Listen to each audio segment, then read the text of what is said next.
One problem which I see a lot of jump ropers make, especially if they're trying to jump rope for a long duration of time.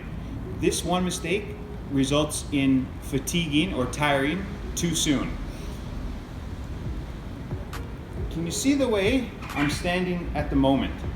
Notice my upper back and my shoulders in particular. They're rounded, okay? So sometimes when I see people jump rope, they'll jump rope like this.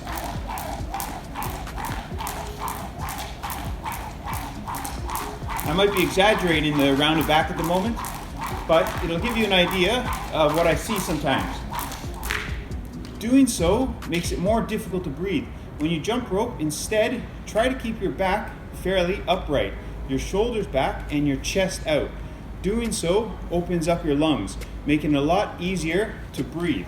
So instead of hunching over, try to stay nice and relaxed.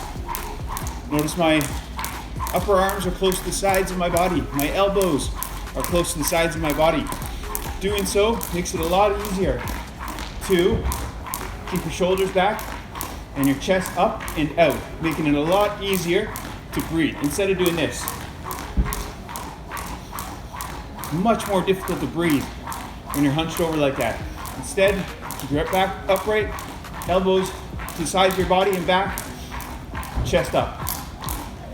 That simple tip can make it a lot easier to skip for longer durations of time and help you to relax more when you jump rope. It'll be easier to breathe and you'll find your jump rope workouts a lot better.